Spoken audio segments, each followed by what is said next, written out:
umaga po sa ating lahat. Narito po tayo sa press conference ng Philippine Statistics Authority para sa June 2024 Inflation Report. We are pleased to welcome the press and media partners here with us on-site and online today. Ako po si Janine Almeda, ang inyong host for today's press briefing. Bago po natin simulan ang inflation report, gusto po namin ipahayag na ito ay naka-live stream sa ating PSA Facebook page. Updates are also tweeted at our PSA Twitter X with the hashtag PHCPI.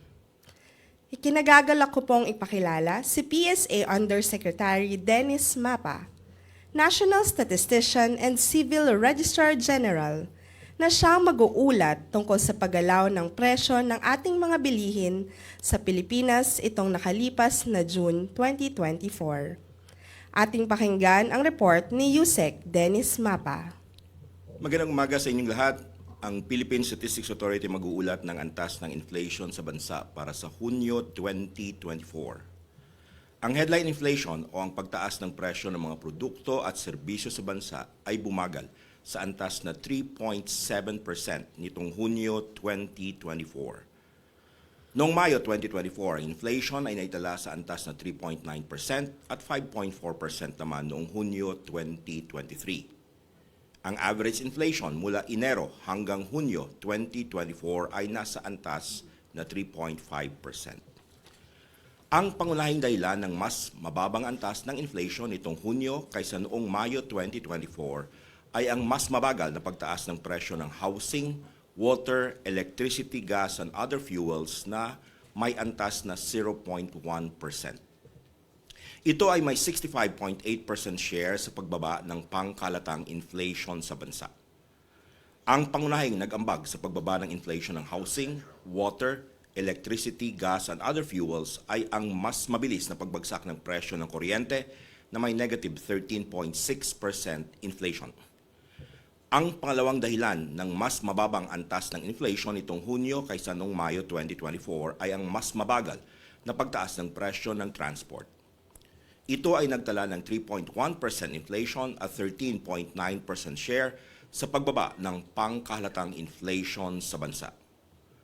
Ang nag-ambag ng malaki sa pagbaba ng inflation ng transport ay ang mas mabagal na pagtaas ng presyo ng gasolina na may 2.3% inflation. Ang pangatlong dahilan ng mas mababang antas ng inflation nitong Hunyo kaysa noong Mayo 2024 ay ang mas mabagal na pagtaas ng presyo ng restaurants and accommodation services. Ito ay nagtala ng 5.1% inflation at 7.4% share sa pagbaba ng pangkalatang inflation sa bansa. Ang nag-ambag ng malaki sa pagbaba ng inflation ng restaurants and accommodation services ay ang mas mabagal na pagtaas ng presyo ng restaurants, cafe and the like na may 5.1% inflation. Pagdating sa antas ng overall inflation nitong Hunyo 2024, ang pangunahing commodity group na nag-ambag ay ang food and non-alcoholic beverages na may 6.1% inflation at 61.9% share. Ang mga pangunahing nag-ambag sa inflation ng food and non-alcoholic beverages ay ang mga sumusunod: cereals and cereal products na may 16.3% inflation, particular dito ang bigas. Vegetables, tubers, cooking bananas at iba pa na may 7.2% inflation tulad ng kalabasa, at meat and other parts of slaughtered land animals na may 3.1% inflation, particular ang karne ng baboy.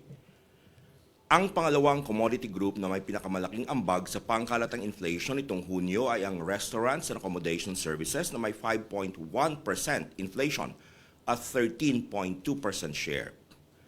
Ang pangunahing nag-ambag sa inflation ng restaurants and accommodation services ay ang restaurants, cafe and the like na may 5.1% inflation. Ang transport ang pangatlo sa may pinakamalaking ambag sa pangkalatang inflation nitong Hunyo 2024. Ang commodity group na ito ay nagtala ng 3.1% inflation at 7.5% share sa pangkalatang inflation sa bansa. Ang mga pangunahing nag-ambag sa inflation ng transport ay ang mga sumusunod: other passenger transport by road na may 3.7% inflation, partikular ang pamasahe sa jeep. diesel na may 8.2% inflation, at gasolina na may 2.3% inflation. Sa overall inflation nitong Hunyo 2024, ang 5 pangunahing commodity groups na nag-ambag ay ang mga sumusunod. Bigas na may 22.5% inflation at nag-ambag ng 45.2% o 1.7 percentage points sa overall inflation. Restaurants, cafe and the like na may 5.1% inflation at nag-ambag ng 13.1% o 0.5 percentage points sa overall inflation. Renta sa bahay na may 2.6% inflation at nag-ambag ng 4.3% o 0.2 percentage points sa overall inflation. Other passenger transport by road na may 3.7% inflation at nag-ambag ng 3.6% o 0.1 percentage points sa overall inflation, at LPG na may 14.7% inflation at nag-ambag ng 2.4% o 0.1 percentage points sa overall inflation. Sa 13 commodity groups, 7 ang nagpakita ng mas mabagal na pagtaas ng inflation nitong Hunyo kumpara noong Mayo 2024. Ito ay ang mga sumusunod: alcoholic beverages and tobacco na may 3.8% inflation, clothing and footwear na may 3.2% inflation, housing, water, electricity, gas, and other fuels na may 0.1% inflation, furnishing, household equipment, and routine household maintenance na may 2.8% inflation, transport na may 3.1% inflation, restaurants and accommodation services na may 5.1% inflation, at personal care and miscellaneous goods and services na may 3.2% inflation. Samantala, nagtala naman ng mas mabilis sa pagtaas ng presyo nitong Hunyo 2024 kumpara noong Mayo 2024 ang food and non-alcoholic beverages na may 6.1% inflation. Nanatili naman sa kanilang antas ng inflation noong Mayo 2024 ang mga sumusunod na commodity groups: health na may 2.9% inflation, information and communication na may 0.5% inflation, recreation, sport and culture na may 3.5% inflation, education services na may 3.8% inflation, at financial services na may negative 0.6% inflation. Sa mga pangkat ng pagkain sa bansa, nagpakita ng mas mabilis na pagtaas ng presyo nitong Hunyo ang mga sumusunod: mais na may 13.1% inflation, meat and other parts of slaughtered land animals na may 3.1% inflation, partikular ang karne ng manok, fruits and nuts na may 5.6% inflation gaya ng kalamansi, vegetables, tubers, cooking bananas at iba pa na may 7.2% inflation tulad ng kalabasa, at ready-made food and other food products not elsewhere classified na may 5.9% inflation, partikular ang luya. Samantala, nagpakita naman ng mas mabagal na pagtaas ng presyo nitong Hunyo ang mga sumusunod: bigas na may 22.5% inflation, flour, bread, and other bakery products, pasta products, and other cereals na may 3.0% inflation, at milk, other dairy products, and eggs na may 1.3% inflation, particular dito ang powdered milk. Nagpakita naman ng mas mabilis na pagbagsak ng presyo nitong Hunyo 2024 ang fish and other seafood na may negative 1.4% inflation.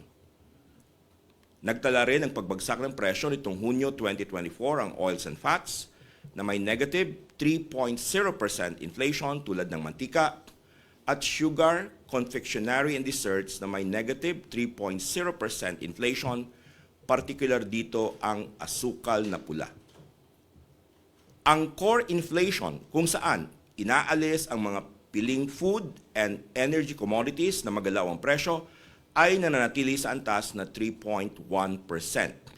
Noong Hunyo 2023, ang core inflation ay naitala sa 7.4%. Pagdating sa National Capital Region, ang headline inflation ay bumagal sa antas na 2.3% nitong Hunyo 2024. Noong Mayo 2024, ito ay nagtala sa antas na 3.1% at 5.6% naman noong Hunyo 2023. Ang dahilan ng mas mababang antas ng inflation nitong Hunyo kaysa noong Mayo 2024 sa National Capital Region ay ang pagbagsak ng presyo ng housing, water, electricity, gas, and other fuels na may negative 1.7% inflation. Ito ay may 89.3% share sa pagbaba ng pangkalatang inflation sa National Capital Region. Ang nag-ambag ng malaki sa pagbagsak ng presyo ng housing, water, electricity, gas, and other fuels sa National Capital Region ay ang pagbagsak ng presyo ng kuryente na may negative 20.0% inflation. Sa mga lugar naman sa labas ng National Capital Region, ang inflation itong Hunyo 2024 ay nanatili sa antas na 4.1%. Noong Hunyo 2023, ito ay naitala sa 5.3%. Sa overall inflation nitong Hunyo 2024 sa mga lugar sa labas ng National Capital Region, ang pangunahing commodity group na nag-ambag ay ang food and non-alcoholic beverages na may 6.3% inflation at 61.4% share. Ang mga pangunahing nag-ambag sa inflation ng food and non-alcoholic beverages ay ang mga sumusunod. Cereals and cereal products na may 17.1% inflation, particular dito ang bigas. Vegetables, tubers, cooking bananas at iba pa na may 6.7% inflation, tulad ng kalabasa, at meat and other parts of slaughtered land animals na may 3.0% inflation, particular ang karne ng baboy. Ang pangalawang commodity group na may pinakamalaking ambag sa pangkalatang inflation nitong Hunyo 2024 sa mga lugar sa labas ng National Capital Region ay ang accommodation services at restaurants na may 5.6% inflation at 12.0% share. Ang pangunahing nag-ambag sa inflation ng restaurants and accommodation services ay ang restaurants, cafe, and the like na may 5.6% inflation. Ang transport ang pangatlo sa may pinakamalaking ambag sa pangkalatang inflation sa mga lugar sa labas ng National Capital Region itong Hunyo 2024. Ang commodity group na ito ay nagtala ng 3.1% inflation at 7.0% share sa pangkalatang inflation. Ang mga punahing nag-ambag sa inflation ng transport ay ang mga sumusunod.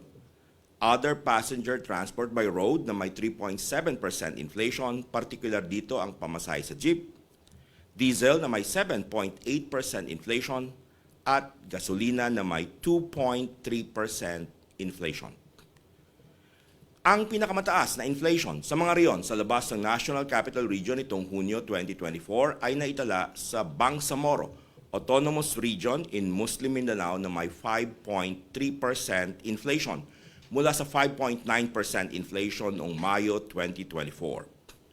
Samantala, ang pinakamababang inflation sa mga riyon sa labas ng National Capital Region nitong Hunyo ay naitala sa Region 1 o Ilocos Region na may 2.8% inflation mula sa 2.3% inflation noong Mayo 2024.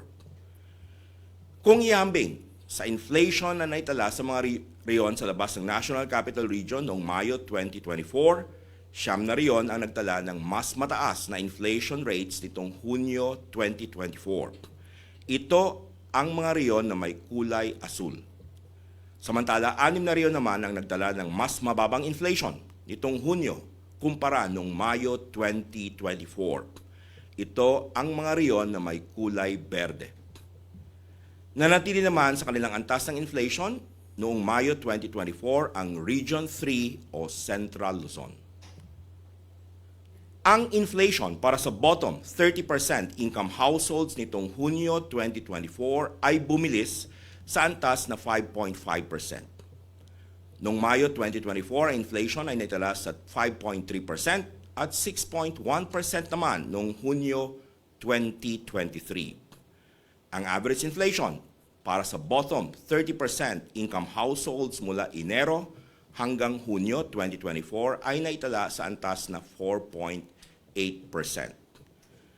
Ang mga pangunahing dahilan ng mas mataas na antas ng inflation nitong Hunyo 2024 para sa bottom 30% income households ay ang pagtaas ng presyo ng housing, water, electricity, gas, and other fuels na may 0.7% inflation at 66.4% share. Nag-ambag din sa pagtaas ng antas ng inflation para sa bottom 30% income households ang mas mabilis na pagtaas ng presyo ng food and non-alcoholic beverages na may 8.0% inflation at 33.6% share. Sa antas ng overall inflation nitong Hunyo para sa bottom 30% income households, ang 5 pangunahing commodities na nag-ambag ay ang mga sumusunod. Bigas na may 24.4% inflation at nag-ambag ng 65.4% o 3.6 percentage points para sa overall inflation ng bottom 30% income households. Pangalawa, ang restaurants, cafe and the like na may 4.8% inflation at nag-ambag ng 6.4% o 0.4 percentage point. Pangatlo, ang mais na may 14.7% inflation at nag-ambag ng 3.9% o 0.2 percentage point. Pang-apat, ang LPG na may 14.9% inflation at nag-ambag ng 2.3% o 0.1 percentage point. At ang pang-lima, other passenger transport by road na may 3.4% inflation at nag-ambag ng 1.9% o 0.1 percentage point. Ang monthly data ng inflation para sa all-income households at bottom 30% income households ay inyong makikita sa website ng Philippine Statistics Authority. Maaari itong ma-access sa mga links na naka-flash sa screen o sa pamamagitan ng pag-scan ng QR codes na nasa screen. At bago po tayong tuluyang magtapos, kami po sa Philippine Statistics Authority ay inaanyahan ang lahat na suportahan ang 2024 Census of Population at Community-Based Monitoring System o 2024 POPSEN-CBMS. Sa direktiba ng ating Pangulo, Ferdinand Marcos Jr., ang Philippine Statistics Authority ay isasagawa ang 2024 POPSEN-CBMS ngayong taon upang ma-update ang listahan ng mga benepisyaryo ng social protection programs ng gobyerno. Bukod dito, ang mga datos na makalap mula sa 2024 POPSEN-CBMS ay gagamitin upang ma-update ang national at local population statistics. Ang mga datos ay makakatulong din sa mga pamahalang lokal sa pagbuo ng kanilang mga programa at serbisyo. Humigit kumulang sa 80,000 data collectors at supervisors ang magbahay-bahay simula July 15 upang kumolekta ng datos para sa 2024 POPSEN-CBMS. Magkaroon din tayo ng national press launch para sa 2024 POPSEN-CBMS ngayong Martes, July 9, 2024, nagaganapin sa 24th floor ng Philippine Statistics Authority Headquarters sa East Avenue. Sa mga kasamaan po natin sa media, kayo po ay aming iniimbitahan na dumalo sa National Press Launch ng 2024 POPSEN-CBMS. Maaaring scan ng QR codes na nakikita sa screen o mag-email sa cbss@psa.gov.ph. Dito nagtatapos ang aking paglalahad ng antas ng inflation o pagtaas ng mga presyo ng mga bilihin at serbisyo sa bansa para sa buwan ng Hunyo 2024. Ang Philippine Statistics Authority ay lubos na nagagalak sa inyong paglahok sa press conference tungkol sa inflation sa bansa. Salamat at magandang umaga sa ating lahat. Maraming salamat, Undersecretary Mapa, para sa ulat ng June 2024 inflation. Ngayon, bago po natin simulan ang question and answer segment, nais po namin ipahayag ng ating mga press kits para sa ating online participants ay amin pong ipapadala via email. Ipapamigay naman po dito ang press kits for our on-site participants. Para sa mga nais pong magtanong, please raise your hand to be recognized. And for those online, pakigamit po ang raise hand feature or send your questions via our chat box. Kapag kayo po ay naitawag upang magtanong, please state your name and organization. Ngayon, handa na po tayo.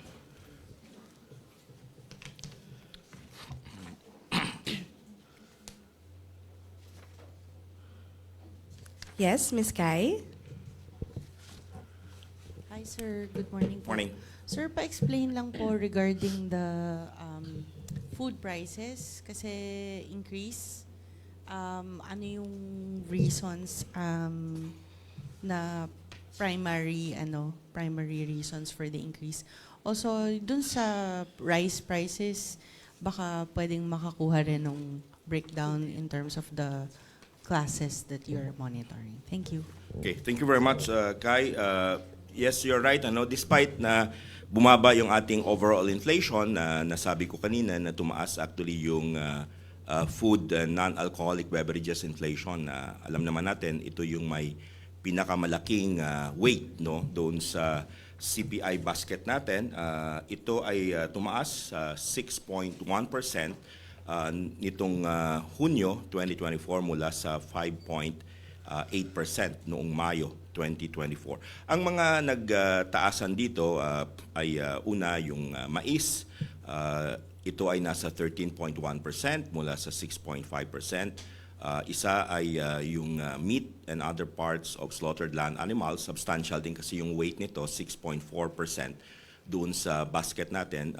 Halos dumoble yung inflation niya nung Hunyo kumpara noong Mayo, 3.1% mula 1.6% noong Mayo 2024. Ang isa rin sa medyo malaki ang contribution ay ang vegetables, tubers, cooking bananas. Substantial din yung weight nito, about 2.8%. Sa ating basket, ito ay tumaas sa 7.2% ang inflation niya noong Hunyo mula sa 2.7%. So basically, you have the meat, vegetables, plus corn. No? But yung dalawang matataas talaga, yung meat saka vegetables. Of course, yung rice, while bumaba siya, hindi pa ganun kalaki, ang bigas, ang ating weight dyan ay 8.9%. Ito ay nasa 22.5% yung inflation rate niya noong Hunyo mula 23%. So while it decreased, the reduction is small. In terms of prices ng bigas, ito yung tatlo yung ating tinatrack at the national level. Yung ating regular milled rice, 1 kilo, ang ating average price ay nasa 51 pesos and 07 centavos. Mula May 2024, ito ay nasa 51 pesos and 03 centavos. So may slight uptick, although maliit lang naman. Of course, year on year, noong May 2023, ito ay nasa 40 pesos and 62 centavos lang. Kaya mayroon tayo dyan mga 24.9% increase. Sa well-milled rice, ang average price niya ay nasa 55 pesos and 96 centavos per kilo noong June. Noong May 2024, ito ay nasa 56 pesos and 06 centavos on the average, kaya may pagbaba tayo. But of course, year on year, noong Mayo 2023, ito ay nasa 44 pesos and 78 centavos lang. I'm sorry, noong June pala, ito ay nasa 44 pesos and 99 centavos, around 45 pesos. Kaya year-on-year increase nasa mga 24.4%. And finally, yung special rice noong June 2024, ito ay nasa 64 pesos and 56 centavos average price per kilo. Umangat ng konti kasi noong May yung special rice ay nasa 64 pesos and 41 centavos lang. May slight increase, a few centavos there. But of course, since we are computing the inflation year-on-year, noong June 2023, ito ay nasa 54 pesos and 46 centavos per kilo. Kaya may increase tayo dyan, may inflation tayo dyan ng mga 18.5%. Thank you. Thank you very much, sir. Just to continue the question regarding rice, we have an online question po from Ms. Eileen Menchas. Ano po, sir, yung what would attribute the slight decline lang po in inflation, rice inflation in June? What factors contributed to the very small decline? Well, dito nakikita natin na mix naman yung average prices doon sa regular, well-milled and special. Medyo may malaki tayong reduction, almost close to 1 peso, mga 20 centavos per kilo doon sa well-milled rice. Kaya may negative 0.2% reduction tayo dyan for that particular commodity. Kaya nagkaroon tayo ng slight reduction in the overall inflation. So the one that contributed in terms of prices basically is the price for the well-milled rice. Thank you. Thank you, sir. Next question, please.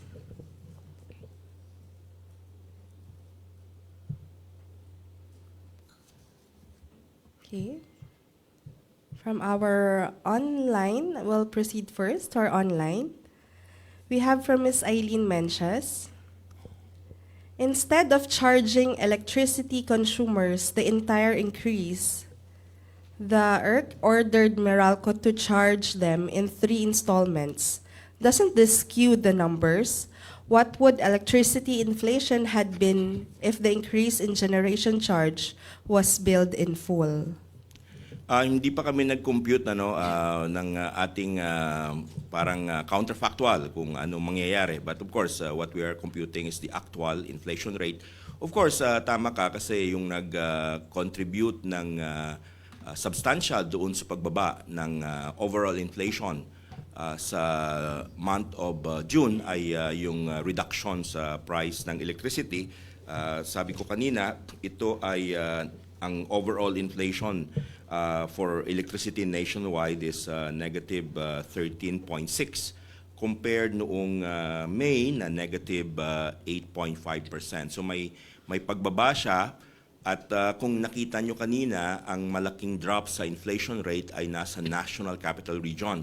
Doon sa areas outside the National Capital Region, hindi naman bumaba yung inflation rate. Kasi dito sa weights natin for the National Capital Region, mataas ang weight ng housing, water, electricity, gas, and other fuels.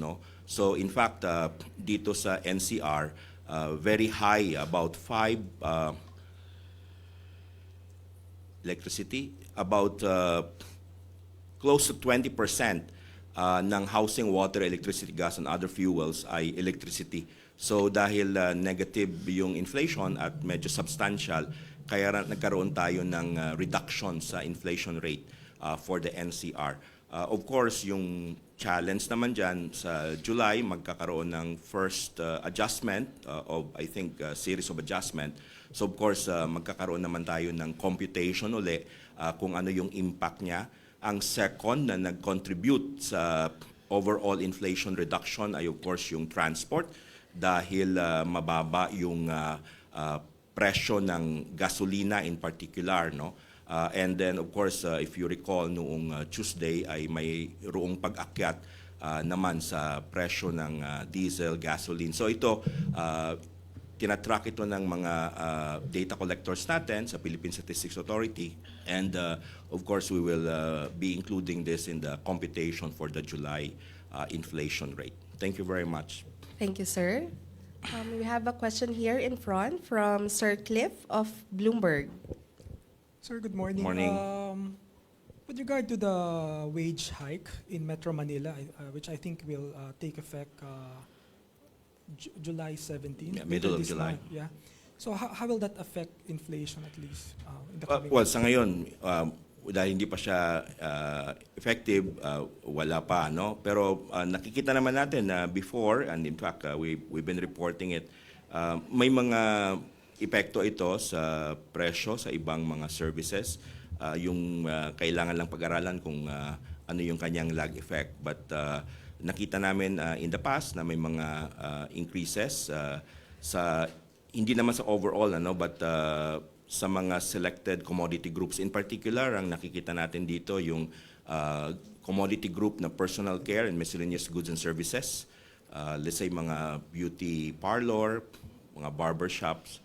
Doon nagkakaroon ng increases after na nagkakaroon ng adjustments sa wages. Saka yung restaurants and accommodation services din, yung mga workers, service workers. But we are still studying and looking at yung lag effects nito. Thank you. Thank you, sir. Yes, we have a question from Routers. Sir, good morning. Good morning. Sir, with the tariff cuts expected to be implemented this month, so does the PSA expect significant slowdown in the CPI from here on? May mga, well, of course, isa yan sa mga magko-contribute kasi yung rice nga natin, substantial yung weight niya. No? Kanina sabi ko, for the overall, yung all-income households natin, yung weight ng bigas ay about 8.9%. For bottom 30% income household, mas malaki pa ito. Ito ay nasa mga 17%. So reduction in the price of rice will definitely have impact on the food inflation and the overall inflation. But we will have to wait, no, kasi hindi pa nga siya nagkakaroon ng impact. But of course, may mga threats naman kasi nakita natin tumaas yung meat and vegetables. And kanina sabi ko nga yung meat weight ay second siya sa mataas na dito sa ating food basket. Ito ay may weight ng mga 6.4%. At yung vegetable, mga 2.8%. So between meat and vegetables, mga close to 9% or more than 9% ito. So ito yung mga pwede nating risk factors para sa future inflation, in particular itong month of July. Thank you. Thank you, sir. Yes, we have a follow-up question.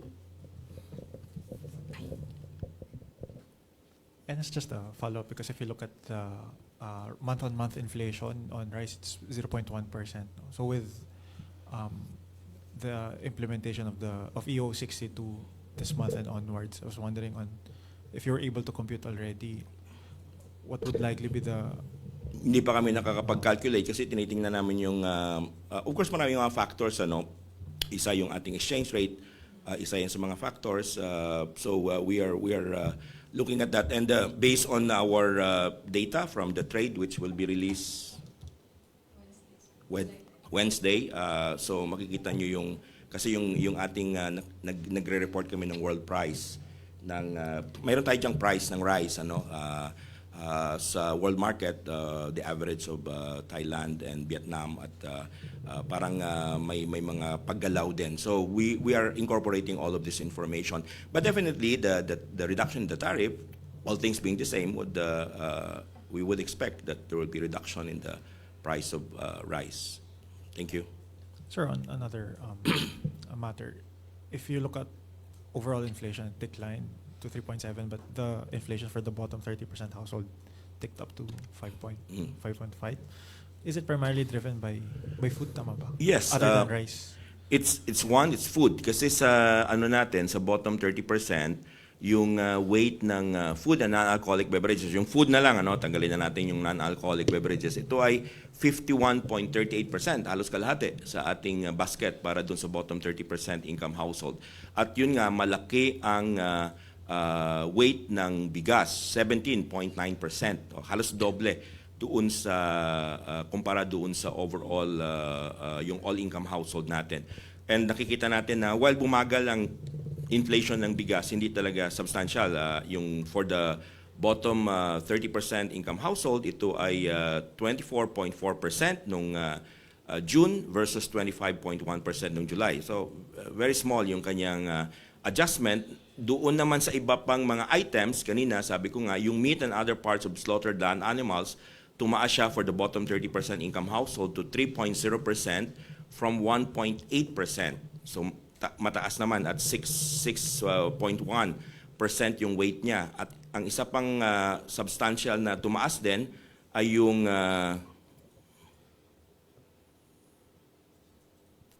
vegetables, tubers, cooking bananas at iba pa. Ito ay tumaas 4.1% versus 1.5%. At para sa bottom 30% income household, mas malaki itong weight, yung vegetables, no? 4% yung weight ng vegetables, tubers, cooking bananas doon sa kanilang basket kumpara doon sa all-income households na 2.8%. So yung may mga items tayo na tumaas yung inflation, in particular meat and vegetables, na medyo substantial ang weight ng mga items na to doon sa consumption basket ng ating bottom 30% income household. Plus yung bigas, hindi siya ganun kalaki ang kanyang pagbaba ng presyo. So that one in a way caused the overall inflation for the bottom 30% income household to increase, basically because of the food inflation. Thank you. Thank you, sir. Okay, we'll proceed to questions online. We have from the Manila Times, Ms. Micah Arceo. Can we say that inflation already peaked in May and is expected to decline further in the coming months? Well, may pagbaba ng June, pero sabi ko nga kanina, hindi pa ganun ka-clear yung ating mga yung signal doon sa data natin kasi yung reason bakit bumaba ang inflation natin, overall inflation noong June ay dahil doon sa electricity at saka doon sa transport, no? Two items ito, yung housing, water, electricity, gas, and other fuels, mainly driven by price of reduction in the price of electricity, saka yung transport natin, mainly because of the reduction noong gasoline. At nitong Hulyo naman, nakita natin na nung first week, tumaas yung ating presyo ng fuel at may adjustment tayo sa ating electricity rates. Plus, tumataas yung presyo ng mga pagkain, particular ang meat, saka yung vegetable. So, posible na magkakaroon tayo ng pagbabago sa inflation sa Hulyo. Hindi pa namin nakikita na ito ay talagang magkakaroon ng further downward na direction given that there are other factors to consider, as I mentioned, changes in the electricity prices, yung increases sa price of oil and LPG. By the way, LPG nag-announce kasi ng increase nung July 1, so magre-reflect din dyan.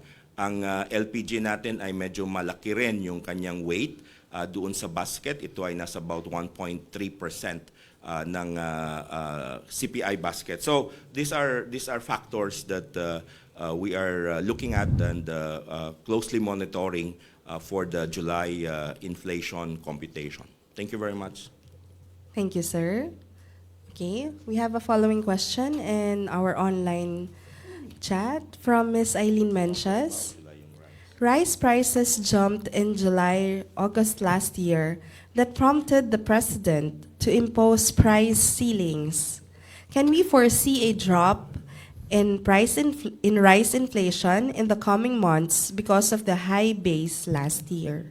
Yeah, possible yun. Yung unang increase ay noong August. No? Kaya sabi ko nga, before I've been saying na yung in terms of the inflation rate sa rice, medyo makikita natin na pagtaas no hanggang July. Kasi ang unang increase niya last year, if you're looking at base effect, no, Eileen, yun yata yung gusto mong i-discuss. Nagsimula ito noong August, pero may isa pang malaking increase noong September 2023. So, in terms of base effect, talaga yung full, malamang sa September pa yon. But it will start in August. Yung July, wala pa masyadong paggalaw doon sa presyo ng bigas last year. Thank you. Thank you, sir. Okay, any other questions? Okay, how about our online? Any other questions? Okay. If there are no more questions, we would like first to inform you all to please answer our evaluation form that is sent via our chat box as well as to your emails. This will help in making our press conferences better. Okay, last call for questions. Okay, if there are none, we will be closing our question and answer segment. We would like to thank our press and media partners for joining us in the June 2024 Inflation Press Conference.